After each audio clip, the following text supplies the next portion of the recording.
नमस्कार, समाचारों में आप सभी का बहुत स्वागत है। मैं हूं जया सिन्हा। आइए शुरुआत करते हैं इस वक्त की सुर्खियों के साथ। प्रधानमंत्री नरेंद्र मोदी का सूरत और दमन का दौरा, इंफ्रा और स्वास्थ्य समेत विभिन्न क्षेत्रों से जुड़ी हजारों करोड़ रुपए की विकास परियोजनाओं की देंगे सौगात।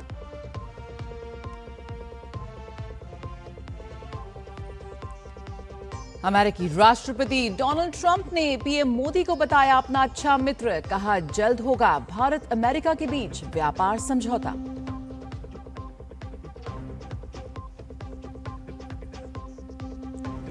रूस के राष्ट्रपति व्लादिमीर पुतिन ने की प्रधानमंत्री नरेंद्र मोदी की तारीफ। बोले भारत दुनिया की सबसे तेजी से बढ़ती अर्थव्यवस्थाओं में शामिल।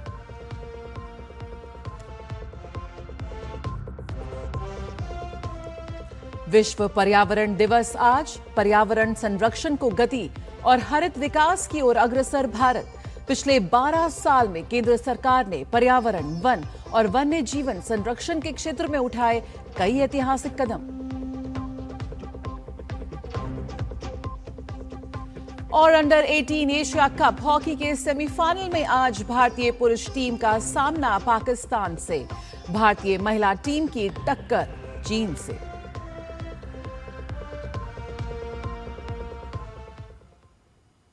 शुरुआत करेंगे प्रधानमंत्री के आज के बेहद अहम दौरे की खबर से।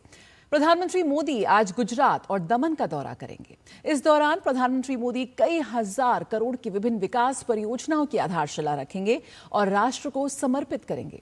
इसमें इंफ्रा, स्वास्थ्य समेत कई क्षेत्रों से जुड़ी परियोजनाएं शामिल हैं।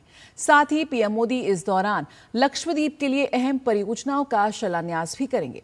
देखिए एक खास रिपोर्ट। प्रधानमंत्री नरेंद्र मोदी गुजरात और दमन के दौरे पर रहेंगे। इस दौरान प्रधानमंत्री गुजरात, दमन और लक्षद्वीप के लिए हजारों करोड़ रुपए की विभिन्न विकास परियोजनाओं का उद्घाटन और शिलान्यास करेंगे। प्रधानमंत्री सूरत में सड़क, बिजली और उद्योग से जुड़ी 18,800 करोड़ रुपए से अधिक की कई विकास परियोजनाओं की आधारशिला रखेंगे और राष्ट्र को समर्पित करेंगे। साथ ही प्रधानमंत्री मोदी सूरत के हजीरा में औद्योगिक कार्यों और अवसंरचना परियोजनाओं की समीक्षा करेंगे। इसके अलावा प्रधानमंत्री मोदी वडोदरा मुंबई एक्सप्रेसवे के पैकेज 6 और 7 राष्ट्र को समर्पित करेंगे, जिससे गुजरात और महाराष्ट्र के बीच उच्च गति परिवहन, लॉजिस्टिक्स और आर्थिक संपर्क और बेहतर होगा। साथ ही प्रधानमंत्री कई अहम इंफ्रा परियोजनाओं की आधारशिला भी रखेंगे। इसमें जनजातीय क्षेत्रों तक संपर्क बढ़ाने और स्टैच्यू ऑफ यूनिटी तक पहुंच सुगम बनाने के लिए राष्ट्रीय राजमार्ग 56 के महत्वपूर्ण खंडों को 4 लेन बनाना भी शामिल है। सबसे बड़ी चीज़ ये है कि एनर्जी जो क्राइसिस है, इसको ध्यान में रख के भारतीय जनता पार्टी एक मैसेज देना चाहती है। इस कार्यक्रम में जो भी आएंगे, वो चाहे धारासभ्य हो या संसद सभ्य हो या कॉरपोरेटर हो, वो या तो पैदल आएंगे या साइकिल पे आएंगे या फिर ई व्हीकल में आएंगे। इसके अलावा प्रधानमंत्री मोदी सूरत में 200 बिस्तर वाले ESIC अस्पताल का भी उद्घाटन करेंगे, जो अत्याधुनिक स्वास्थ्य सेवाएं प्रदान करेगा। साथ ही प्रधानमंत्री मोदी बिजली और औद्योगिक इंफ्रा से जुड़ी महत्वपूर्ण परियोजनाओं का भी उद्घाटन करेंगे। इनमें ट्रांसमिशन नेटवर्क का विस्तार, बिजली वितरण व्यवस्था का आधुनिकीकरण जैसे प्रोजेक्ट शामिल हैं। 5 जून को विश्व पर्यावरण दिवस के अवसर पर सूरत के पंडित दीनदयाल उपाध्याय इंडोर स्टेडियम में प्रधानमंत्री मोदी का संबोधन होगा। इस कार्यक्रम के लिए स्टेडियम में विशेष तौर पर प्लास्टिक मुक्त सजावट की गई है। ये बैकड्रॉप का डिजाइन इसी तरह से किया गया है क्योंकि हम गुजरात को रिप्रेजेंट कर रहे हैं, सूरत को रिप्रेजेंट कर रहे हैं थ्रू द टेक्सटाइल। पूरा एक ट्री बनाया हुआ है और जिससे पर्यावरण दिन का भी एक मैसेज हम देना चाहते हैं। प्रधानमंत्री मोदी इसके बाद केंद्र शासित प्रदेश दादरा और नगर हवेली तथा दमन एवं दीव भी जाएंगे। दमन में प्रधानमंत्री मोदी करीब 2,970 करोड़ की विकास परियोजनाओं का उद्घाटन करेंगे और शिलान्यास करेंगे। इस दौरान प्रधानमंत्री दमन में स्वामी विवेकानंद ग्राउंड में एक विशाल जनसभा को संबोधित करेंगे। दमन में प्रधानमंत्री नमो हवाई अड्डे का नया टर्मिनल भवन राष्ट्र को समर्पित करेंगे। और दीव जाने के लिए भी हमको हेलीकॉप्टर लगता था, and which is very limited. तो वो थोड़े लिमिट्स में बंधे हुए थे, पर ये एयरपोर्ट के इनॉग्रेशन के साथ अब हमारी कनेक्टिविटी दुनिया के साथ और बाकी के इंडिया के साथ बहुत अच्छी हो जाएगी, बहुत स्पीड अप हो जाएगी। इसके अलावा प्रधानमंत्री मोदी दमन में 270 करोड़ की लागत से बने नमो अस्पताल का उद्घाटन भी करेंगे। साथ ही प्रधानमंत्री मोदी 359 करोड़ की लागत वाले आइकॉनिक ब्रिज, 231 करोड़ की लागत से बने दमन कन्वेंशन सेंटर और 225 करोड़ की लागत वाले NIFT कैंपस भी राष्ट्र को समर्पित करेंगे। इस छोटे से प्रदेश में आदरणीय प्रधानमंत्री जी का ये 8वां दौरा है। अपने आप बताता है कि वो इस प्रदेश से कितना प्यार करते हैं, इस प्रदेश के विकास के लिए कितना उत्सुक है। वहीं दमन से प्रधानमंत्री केंद्र शासित प्रदेश लक्षद्वीप के लिए भी 885 करोड़ रुपए की 4 बेहद अहम पोर्ट परियोजनाओं का शिलान्यास करेंगे। इसके तहत कल्पेनी और कदमत द्वीपों के पूर्वी और पश्चिमी दोनों छोरों पर अत्याधुनिक मल्टीपर्पज जेटी और बंदरगाह सुविधाओं का विकास किया जाएगा। इन परियोजनाओं से लक्षद्वीप में साल भर 300 मीटर तक के बड़े यात्री और क्रूज जहाजों की सुरक्षित आवाजाही हो सकेगी। गुजरात, दमन और लक्षद्वीप में फैली ये परियोजनाएं प्रधानमंत्री मोदी के नेतृत्व में तेजी से हो रहे विकास के प्रति सरकार की प्रतिबद्धता का बेहतर उदाहरण है। 20,000 करोड़ से अधिक की इन विकास परियोजनाओं से शिक्षा, स्वास्थ्य और रोजगार के अनेक नए अवसर पैदा होंगे। सूरत और दमन से शैलेंद्र मिश्र, नीरज सिंह, तापस भट्टाचार्य और अजीत द्विवेदी के साथ ब्यूरो रिपोर्ट, DD न्यूज। दमन अब विकास की नई उड़ान भरने जा रहा है। 123 करोड़ रुपए की लागत से तैयार नमो एयरपोर्ट का नया टर्मिनल उद्घाटन के लिए तैयार है। इसके साथ ही दमन को नियमित वाणिज्यिक हवाई सेवाओं का लाभ मिलेगा, जिससे दिल्ली, मुंबई और अहमदाबाद जैसे प्रमुख शहरों से इसकी दूरी और कम हो जाएगी। सरकार को उम्मीद है कि ये परियोजना न केवल पर्यटन और व्यापार को बढ़ावा देगी, बल्कि पूरे क्षेत्र की अर्थव्यवस्था को भी नई रफ्तार देगी। देखिए हमारी एक खास रिपोर्ट। समुद्र के किनारे बसा दमन अब नई ऊंचाइयों की ओर बढ़ने को तैयार है। 123 करोड़ रुपए की लागत से तैयार नमो एयरपोर्ट का नया टर्मिनल भवन उद्घाटन के लिए पूरी तरह तैयार है। प्रधानमंत्री इसके उद्घाटन के साथ दमन को वाणिज्यिक हवाई सेवाओं की नई पहचान देंगे। अब तक सड़क और रेल संपर्क पर निर्भर रहने वाले क्षेत्र के लिए यह परियोजना एक बड़े बदलाव का संकेत है। बेहतर हवाई संपर्क से पर्यटन, व्यापार और निवेश के नए अवसर खुलने की उम्मीद है। काफ़ी फ़ायदा होगा, क्योंकि अब तक जो हम प्रेफरेबली एयरपोर्ट की बात करें तो हमें या तो सूरत या तो मुंबई का प्रेफरेंस लेना पड़ता था, और अगर मुंबई की बात करें तो 3-4 घंटे पहले निकल कर उसके बाद हमें फ्लाइट लेनी पड़ती थी। साथ ही साथ अगर सूरत की बात करें तो 2.5-3 घंटे पहले हमें जाकर वहाँ पे करना पड़ता था, तो टाइम कंज्यूमिंग बहुत ज़्यादा था। तो अब जब हमारे एरिया और हमारी लोकेलिटी में ही ये चीज़ आ गई है तो हमारे लिए ये बहुत ही गर्व की बात है। दमन में इतना रिच हेरिटेज है, टूरिज्म इतना अच्छा है, इतना अच्छा कोस्ट लाइन है, पढ़े लिखे लोग हैं, इंडस्ट्रीज है, पर हमको सूरत या मुंबई तक जाना पड़ता था। ये एयरपोर्ट के इनॉग्रेशन के साथ अब हमारी कनेक्टिविटी दुनिया के साथ और बाकी के इंडिया के साथ बहुत अच्छी हो जाएगी, बहुत स्पीड अप हो जाएगी। 1 लाख वर्ग मीटर से अधिक क्षेत्र में फैला ये आधुनिक एयरपोर्ट अत्याधुनिक सुविधाओं से लैस है। नया टर्मिनल एक समय में 180 यात्रियों को संभाल सकता है। शुरुआती चरण में यहां से दिल्ली, मुंबई और अहमदाबाद के लिए उड़ान सेवाएं शुरू की जाएंगी। इससे यात्रियों, कारोबारियों और पर्यटकों को तेज और सुविधाजनक यात्रा का विकल्प मिलेगा। लेकिन यह सिर्फ शुरुआत है। एयरपोर्ट के रनवे विस्तार का काम पहले से जारी है। भविष्य में बड़े विमानों के संचालन की संभावना को ध्यान में रखते हुए बुनियादी ढांचे को विकसित किया जा रहा है। नियम की मंजूरियां मिलने के बाद यहां से अतिरिक्त घरेलू और संभावित अंतर्राष्ट्रीय उड़ानों का रास्ता भी खुल सकता है। इसका लाभ दमन और दादर और नगर हवेली से जुड़े बड़े प्रवासी समुदायों को मिलेगा। यह एयरपोर्ट आसपास के औद्योगिक क्षेत्रों, खासकर वापी जैसे प्रमुख औद्योगिक केंद्रों के लिए भी महत्वपूर्ण साबित हो सकता है। वहीं समुद्र तटों, पुर्तगाली विरासत और प्राकृतिक सौंदर्य के लिए प्रसिद्ध दमन में पर्यटन को भी नई गति मिलने की उम्मीद है। 1961 में गोवा, दमन और दीव की मुक्ति के बाद शुरू हुई विकास यात्रा में यह एक और महत्वपूर्ण पड़ाव माना जा रहा है। बेहतर हवाई संपर्क अब लोगों, कारोबार और अवसरों को पहले से कहीं अधिक करीब लाने का काम करेगा। अत्याधुनिक सुविधाओं से लैस ये नया हवाई अड्डा पर्यटन को बढ़ावा देने, व्यापार और उद्योग को मजबूती देने तथा केंद्र शासित प्रदेश को देश के प्रमुख आर्थिक केंद्रों से जोड़ने में महत्वपूर्ण भूमिका निभाएगा। इसी के साथ ही दमन भारत के विमान मानचित्र पर अपनी एक नई पहचान बनाने में भी कामयाब हो जाएगा। कैमरा पर्सन सौरभ बख्शी और सुनील राणा के साथ मैं तापस भट्टाचार्य, दूरदर्शन समाचार, दमन। केंद्रीय गृह एवं सहकारिता मंत्री अमित शाह त्रिपुरा के दौरे पर हैं। अमित शाह आज सबसे पहले गोमती स्थित त्रिपुरा सुंदरी मंदिर जाएंगे। इसके बाद बीएसएफ के रेजिडेंशियल कॉम्प्लेक्स और क्वार्टर गार्ड कॉम्प्लेक्स की आधारशिला रखेंगे। गृह मंत्री इस दौरान बीएसएफ के जवानों से मुलाकात करेंगे और उन्हें संबोधित भी करेंगे। वह पर्यावरण दिवस के मौके पर पौधरोपण कार्यक्रम में भी शामिल होंगे। कल शाम अमित शाह के अगरतला के एमबीबी एयरपोर्ट पहुंचने पर मुख्यमंत्री माणिक साहा और अन्य अधिकारियों ने उनका स्वागत किया। आज असम कैबिनेट का विस्तार किया जाएगा। मुख्यमंत्री हिमंता बिस्वा शर्मा ने घोषणा की है कि कैबिनेट में 12 मंत्रियों को शामिल किया जाएगा। कैबिनेट में 4 नए चेहरों को जगह दी गई है। इनमें भाजपा के अश्विनी रे सरकार, नीलिमा देवी और सुशांत बोरगोहेन के साथ साथ पूर्व विधानसभा अध्यक्ष विश्वजीत दैमारी भी शामिल हैं। असम गण परिषद के वरिष्ठ नेता केशव महंत को भी मंत्रिमंडल में जगह दी गई है। वे पिछली राजग सरकार में भी मंत्री रह चुके हैं। इसके अलावा पिछली विधानसभा के अध्यक्ष विश्वजीत दैमारी का नाम भी मंत्रियों की सूची में शामिल है। मुख्यमंत्री की पहली कैबिनेट में शामिल रहे भाजपा नेताओं अशोक सिंघल, रनोज पेगू, बिमल बोरा, जयंत मल्ला बरुआ, कौशिक राय, कृष्णेंद्र पॉल और पीयूष हजारिका भी मंत्रिपरिषद में शामिल होंगे।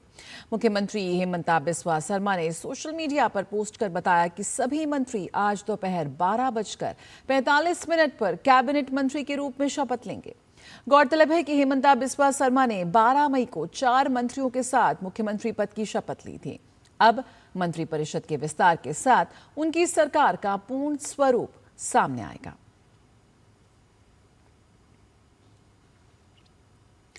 भारतीय रिजर्व बैंक आज अपनी द्विमासिक मौद्रिक नीति की घोषणा करेगा।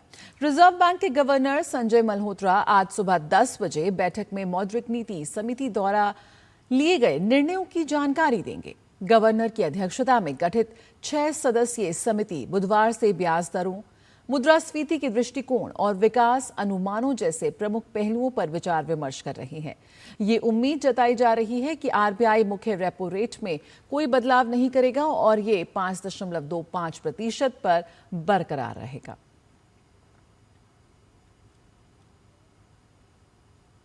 वक्त एक छोटे से ब्रेक का, जल्द हाजिर होते हैं।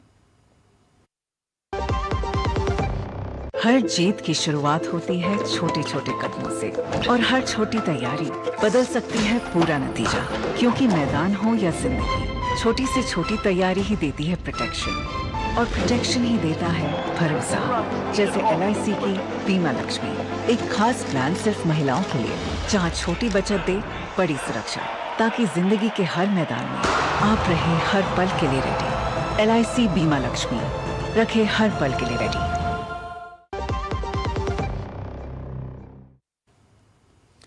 और भारत और अमेरिका के बीच द्विपक्षीय संबंधों को लेकर अमेरिकी राष्ट्रपति डोनाल्ड ट्रंप ने भारत के साथ जल्द ही व्यापार समझौता होने का मजबूत भरोसा जताया है। व्हाइट हाउस के ओवल ऑफिस में पत्रकारों से औपचारिक बातचीत करते हुए राष्ट्रपति ट्रंप ने प्रधानमंत्री नरेंद्र मोदी की जमकर सराहना की। उन्होंने प्रधानमंत्री मोदी को अपना एक बेहद अच्छा मित्र बताते हुए कहा कि दोनों नेताओं के बीच आपसी संबंध बेहद मजबूत हैं और इसी का परिणाम है कि दोनों लोकतांत्रिक देश व्यापार समझौते की दिशा में तेजी से कदम आगे बढ़ा रहे हैं। राष्ट्रपति ट्रंप ने पूरी उम्मीद जताई है कि दोनों देशों के बीच व्यापार वार्ता बिल्कुल सही दिशा में आगे बढ़ रही है और ये समझौता निश्चित रूप से धरातल पर उतरेगा। उन्होंने बेहद गर्मजोशी के साथ कहा कि हम इस समझौते तक जरूर पहुंचेंगे क्योंकि मुझे प्रधानमंत्री मोदी बेहद पसंद हैं। वह मेरे अच्छे मित्र हैं और हमारे बीच बेहतरीन तालमेल है।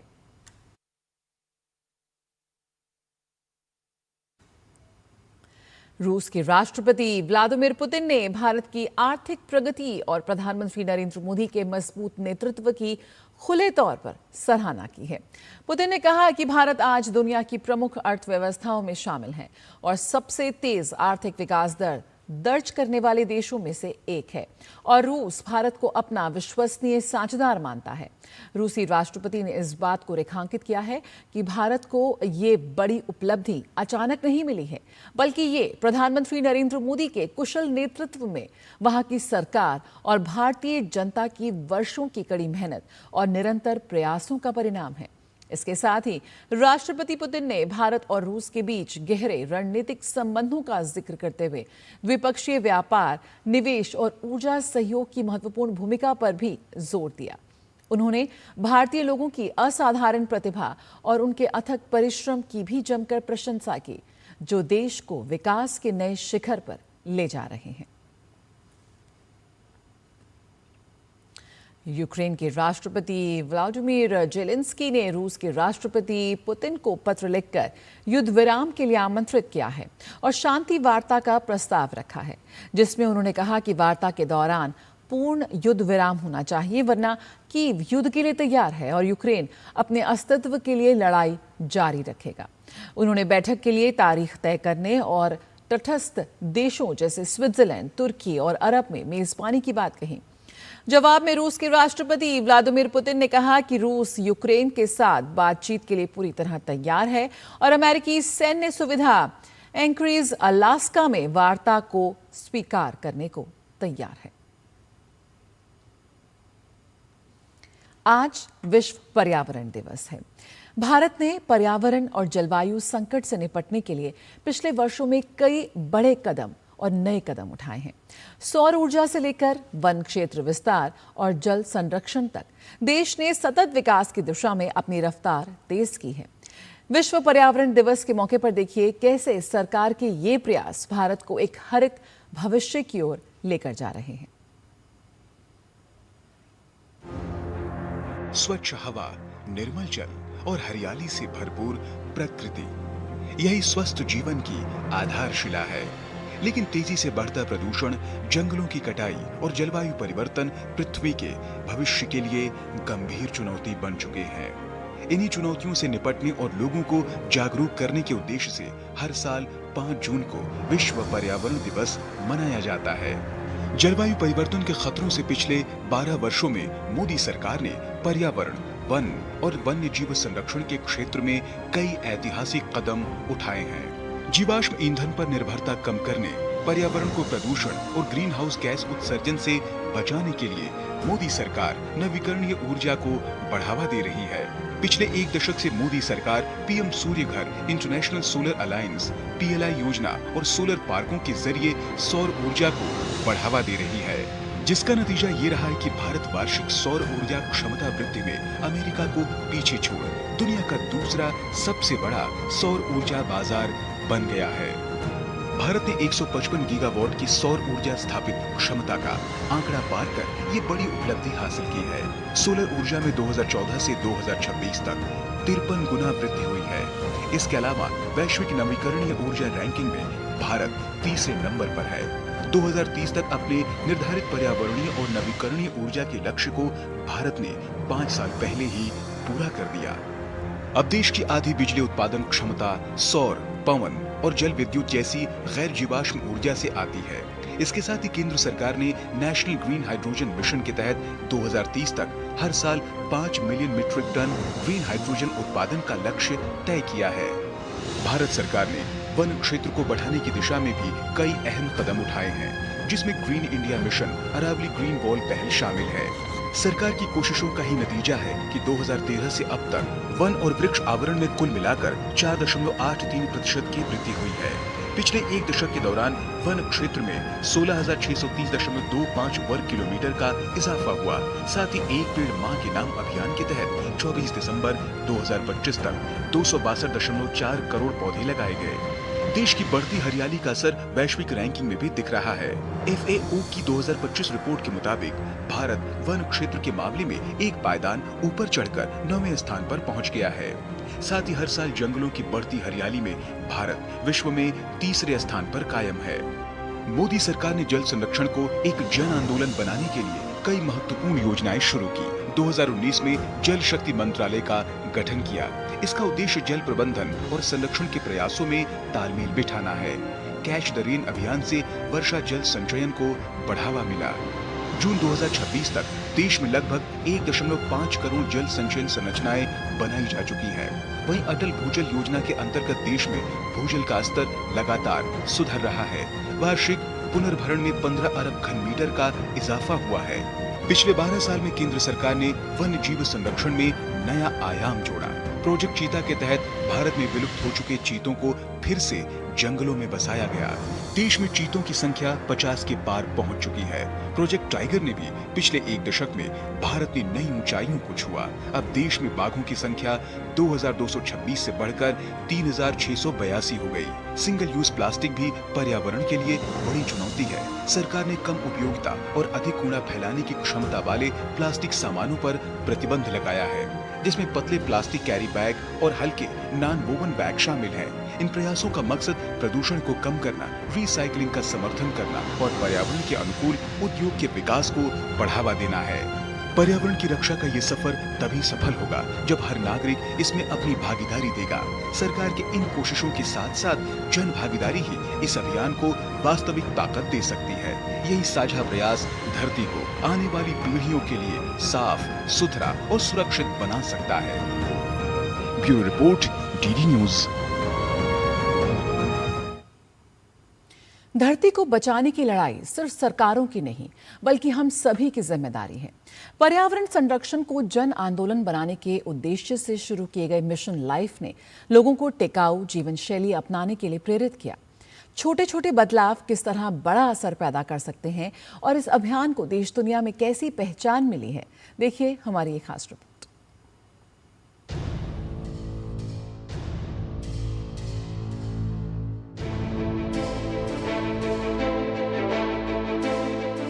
हर फैसले से पहले ये जरूर विचार किया जाना चाहिए कि इसका हमारी धरती पर क्या असर होगा।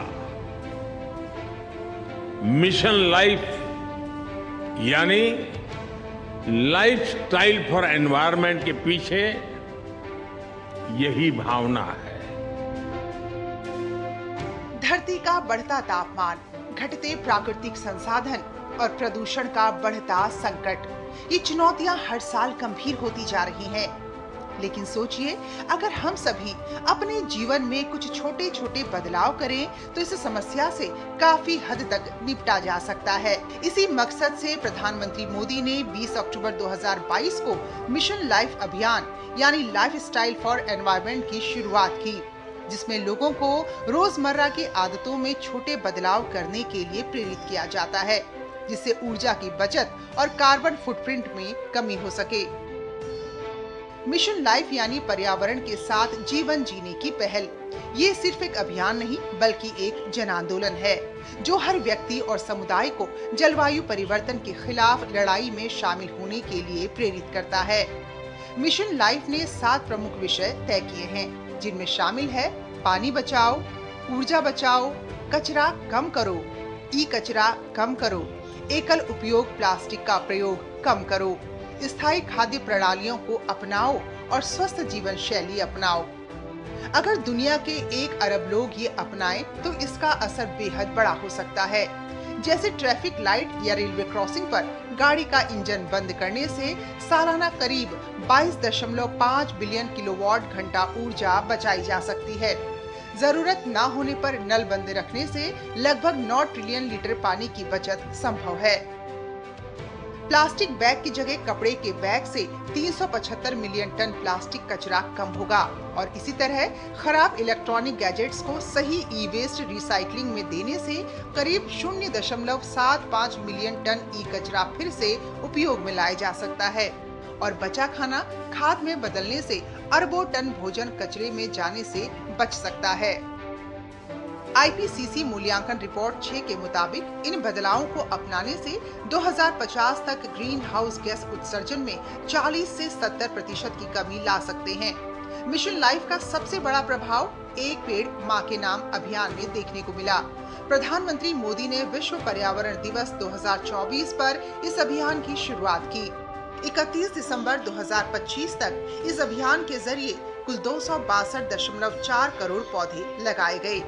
इस पहल का उद्देश्य पर्यावरण संरक्षण के साथ माताओं के प्रति सम्मान और प्रेम भी दिखाना है। मिशन लाइफ ये संदेश देता है कि छोटे छोटे बदलाव मिलकर एक बड़ा बदलाव ला सकते हैं।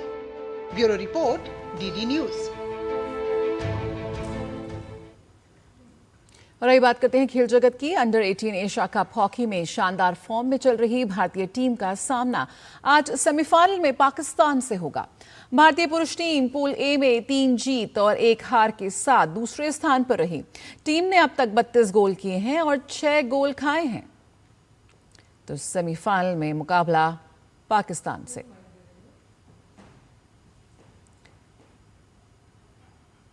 और वहीं अंडर 18 एशिया कप के सेमीफाइनल में आज भारतीय महिला टीम का सामना चीन से होगा।